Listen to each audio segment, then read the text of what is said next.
함께 사도신경으로 신앙 고백 하시겠습니다. 나는 전능하신 아버지 하나님 천지의 창조주를 믿습니다. 나는 그의 유일하신 아들 우리 주 예수 그리스도를 믿습니다. 그는 성령으로 잉태되어 동정녀 마리아에게서 나시고 본디오 빌라도에게 고난을 받아 십자가에 못 박혀 죽으시고 장사된 지 사흘 만에 죽은 자 가운데서 다시 살아나셨으며 하늘에 오르시어 전능하신 아버지 하나님 우편에 앉아 계시다가 거기로부터 살아있는 자와 죽은 자를 심판하러 오십니다. 나는 성령을 믿으며 거룩한 공교회와 성도의 교제와 죄를 용서받는 것과 몸의 부활과 영생을 믿습니다. 아멘. 찬송가 449장 함께 찬양하겠습니다.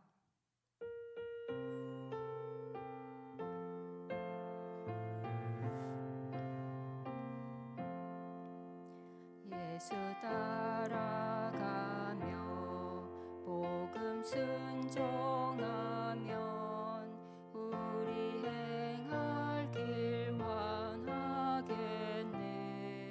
주를 의지하며 순종하는 자를 주가 늘 함께 하시리라.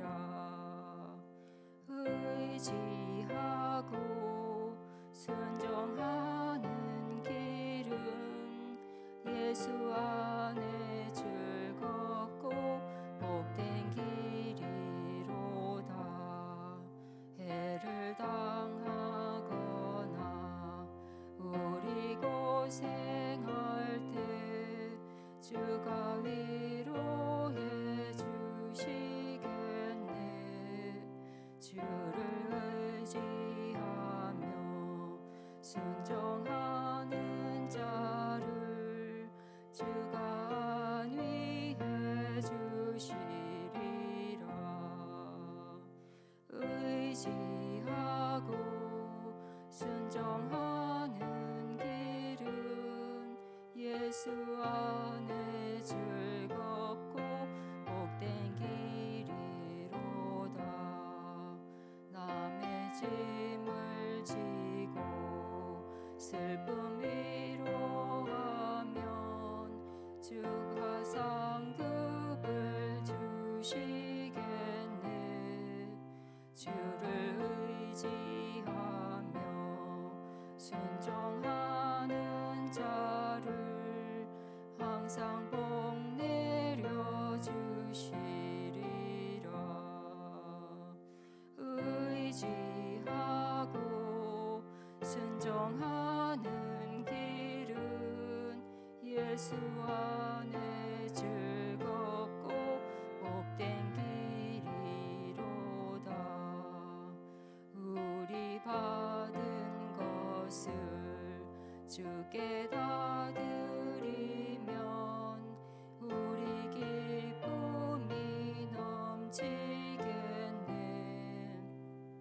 주를 의지하며 순종하는 자를 은혜 풍성케 하시리라. 의지하고 순종하는 길은 예수 안에 즐겁고 복된 길이로다. 주를 힘입어서 말씀 잘 배우고 주를 모시고 살아가세. 주를 의지하며 항상 순종하면 주가 사랑해 주시리라. 의지하고 순종하는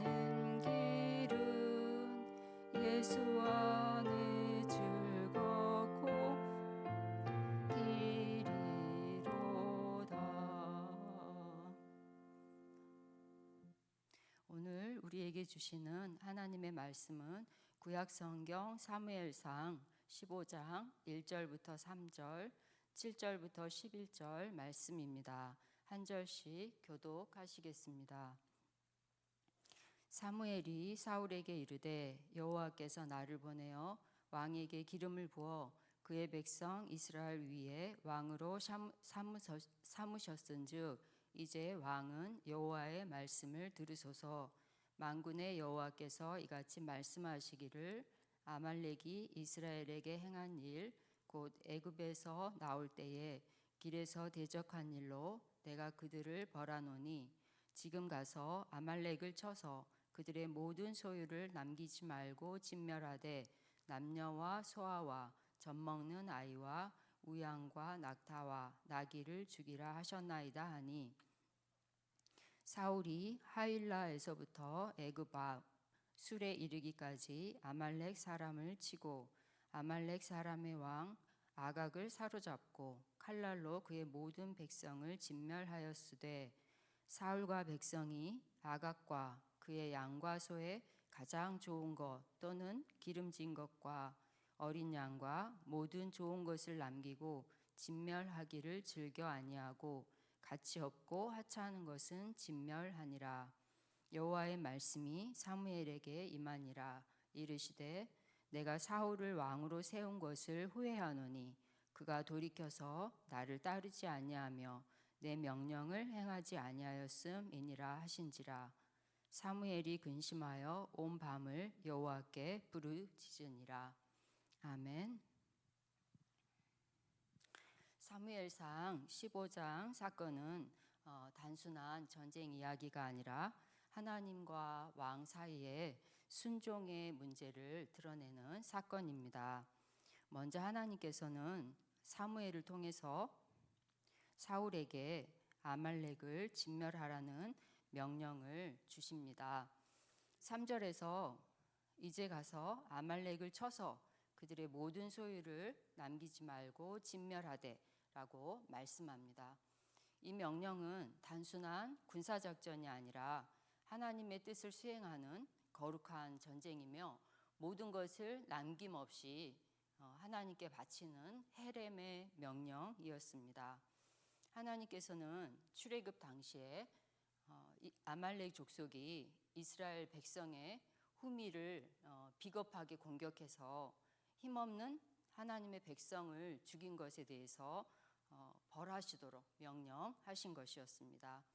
신명기 25장 17절에서 19절을 보면 하나님께서 그렇게 명령하신 이유를 알 수 있습니다.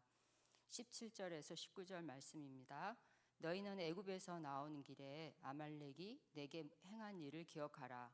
곧 그들이 너를 길에서 만나 내가 피곤할 때 내 뒤에 떨어진 약한 자들을 쳤고 하나님을 두려워하지 아니하였느니라. 그러므로 내 하나님 여호와께서 내게 기업으로 주어서 차지하게 하시는 땅에서 내 하나님 여호와께서 사방에 있는 모든 적군으로부터 내게 안식을 주실 때에 너는 천하에서 아말렉에 대한 기억을 지워버리라. 너는 잊지 말지니라. 이렇게 하나님께서 명령하셨는데 사울 왕정이 다소 안정기에 접어든 이 시기가 바로 그때라고 보신 것입니다. 사울은 길갈에서 성급하게 사무엘 선지자가 오기 전에 제사를 먼저 드렸던 그 한 번의 불순종의 사건 이후에 다시 한번 하나님으로부터 순종할 수 있는 기회를 얻게 된 것이었습니다.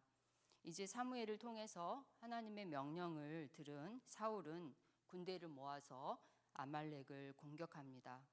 7절에서 사울이 아말렉 사람을 하윌라에서부터 수랍 애굽에 이르기까지 치고라는 말씀을 보면 겉으로 보기에는 성공적인 전쟁이고 왕으로서 큰 업적을 이룬 것처럼 보입니다.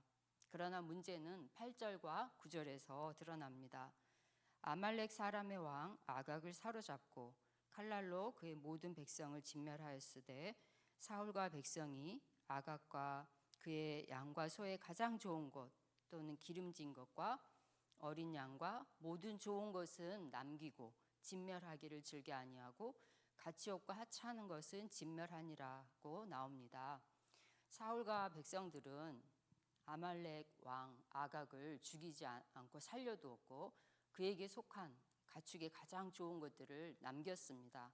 이것은 하나님의 명령을 부분적으로만 따랐던 불완전한 순종이었습니다.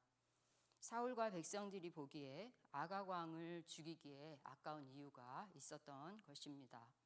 그리고 그에게 속한 살찐 짐승들 또한 죽이기에 아까웠던 것입니다. 그래서 그들이 보기에도 별로 좋지 않았던 약하고 마르고 병들었던 것만 죽인 것입니다. 사울과 백성들은 왜 그렇게 하나님의 뜻을 어기면서까지 아각과 그의 짐승들을 살려둔 것일까요? 그것은 바로 그들의 욕심 때문이었습니다. 먼저 그들이 아말렉 족속을 진멸하면서도 아각 왕을 살린 것은 자기들의 승리를 오랫동안 기리기 위한 명예욕에서 시작된 것이라고 볼 수도 있습니다. 그것은 하나님의 명령에 대한 거역이었고 부분적인 순종이었습니다. 이제 여호와의 말씀이 사무엘에게 임합니다. 하나님께서는 사울을 왕으로 세운 것을 후회하신다고 말씀하셨습니다. 이 말씀을 들은 사무엘은 깊은 근심에 빠지고 밤새도록 하나님께 부르짖으며 기도했습니다.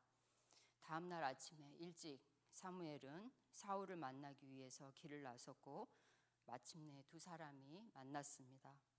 사울은 아무 일도 없었다는 듯이 여호와의 명령을 모두 행하였다고 자신 있게 말했습니다.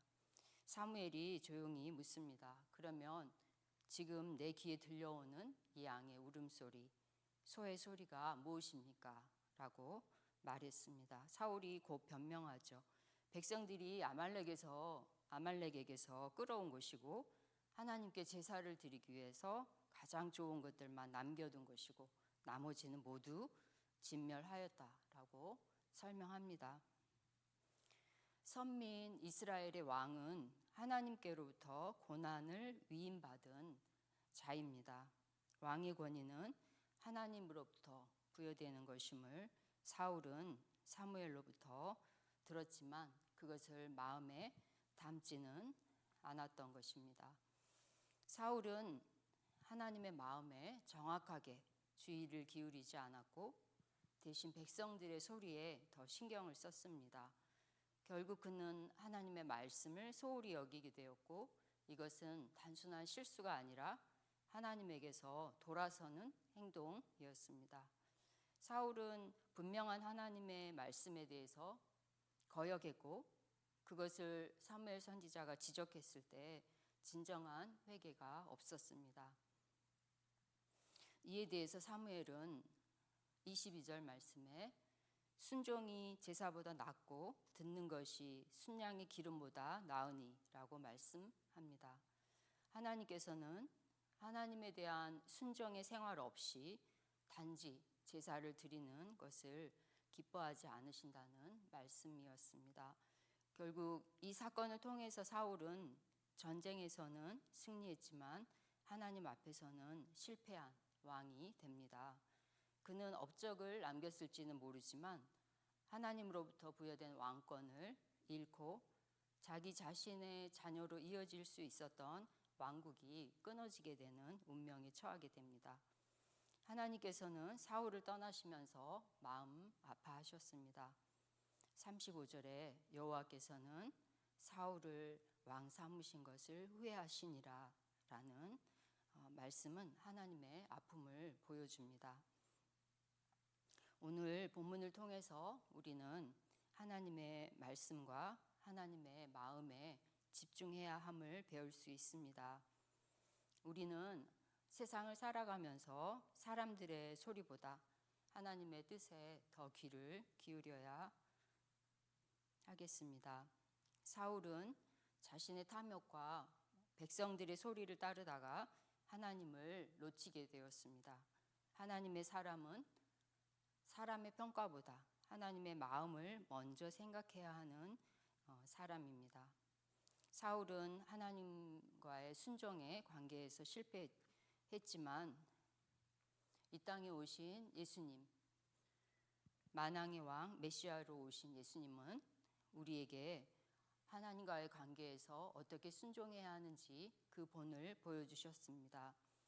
마태복음 4장에서 예수님께서 광야에서 시험을 받으셨을 때에 예수님은 사람이 떡으로만 살 것이 아니요 하나님의 입으로부터 나오는 모든 말씀으로 살 것이니라고 말씀하셨습니다. 우리의 삶에는 이해되지 않는 상황도 있고 어려운 일들 가운데 또 내 방법과 내 힘으로 해결해 보려고 하는 경우가 많습니다. 우리 눈에 좋아 보이는 것을 선택하고 싶고 현실적인 이익을 따라서 살고 싶습니다. 그러나 우리는 이럴 때 눈앞의 이익보다 하나님의 뜻을 신뢰하고 나아가는 참된 순종의 길을 걸어야 할 것입니다. 우리 모두 인간의 욕심보다 하나님을 더욱 신뢰하며 하나님의 뜻에 순종하는 삶을 살아가기를 소망합니다. 하나님 아버지, 감사합니다. 오늘도 귀한 하루를 허락해 주시고 주님 안에서 하루를 시작할 수 있게 해주심을 감사를 드립니다. 하나님 아버지, 우리의 삶 가운데 매 순간 아버지께 감사하며 순종하는 삶을 살 수 있도록 저희를 이끌어 주시기를 원하고 기도드립니다.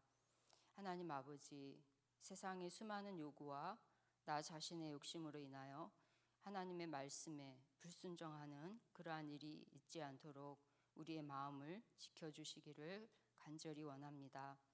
하나님 아버지, 이 세상의 그 어떤 것보다도 가장 귀하신 주님의 마음을 헤아리며 내 자신의 욕심을 내려놓기를 원합니다.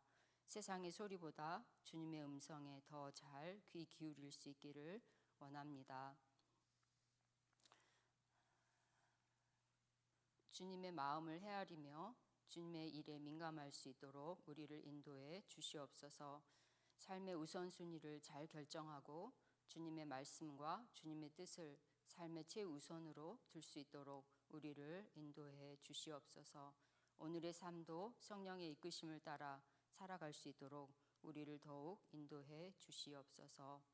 예수 그리스도의 이름으로 기도드립니다. 아멘.